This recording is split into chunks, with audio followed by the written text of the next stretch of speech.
ହିତୋପଦେଶ ଅଧ୍ୟାୟ 9। ଜ୍ଞାନ ଆପଣା ଗୃହ ନିର୍ମାଣ କରିଅଛି, ସେ ତାହାର ସପ୍ତସ୍ତମ୍ଭ ଖୋଳିଅଛି। ସେ ଆପଣା ପଶୁ ସବୁ ବଧ କରିଅଛି, ସେ ଆପଣା ଦ୍ରାକ୍ଷାରସ ମିଶ୍ରିତ କରିଅଛି, ସେ ଆପଣା ମେଜ ମଧ୍ୟ ସଜାଇଅଛି, ସେ ଆପଣା ଦାସୀମାନଙ୍କୁ ପଠାଇଅଛି। ସେ ନଗରର ସର୍ବୋଚ୍ଚ ସ୍ଥାନରୁ ଡାକି କହେ, ଯେଉଁ ଜନ ଅବୋଧ ସେ ଏଠାକୁ ଆସୁ।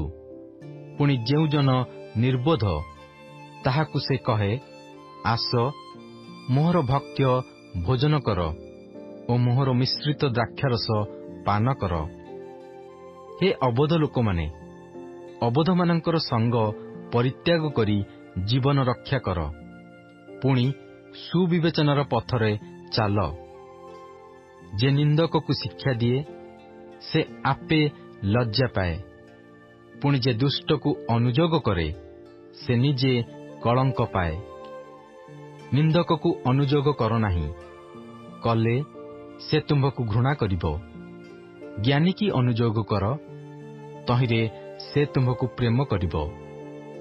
ଜ୍ଞାନୀକି ଉପଦେଶ ଦେଲେ ସେ ଆହୁରି ଜ୍ଞାନବାନ ହେବ।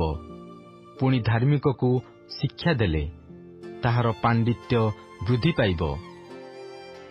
ସଦାପ୍ରଭୁଙ୍କ ବିଷୟକ ଭୟ ଜ୍ଞାନର ଆରମ୍ଭ, ପୁଣି ଧର୍ମସ୍ୱରୂପଙ୍କ ବିଷୟକ ଜ୍ଞାନ ସୁବିବେଚନା ଅଟେ। ଯେହେତୁ ମୋ ଦ୍ୱାରା ତୁମ୍ଭର ଦିନ ବୃଦ୍ଧି ପାଇବ, ପୁଣି ତୁମ୍ଭ ଆୟୁର ବର୍ଷ ବଢ଼ିବ। ତୁମ୍ଭେ ଜ୍ଞାନୀ ହେଲେ ଆପଣା ନିମନ୍ତେ ଜ୍ଞାନୀ ହେବ। ଯେବେ ନିନ୍ଦା କର ଆପେ ତାହା ବହିବ। ଅଜ୍ଞାନ ସ୍ତ୍ରୀ ଲୋକ କଳିହୁଡ଼ି, ସେ ଅବୋଧ ଓ କିଛି ଜାଣେ ନାହିଁ।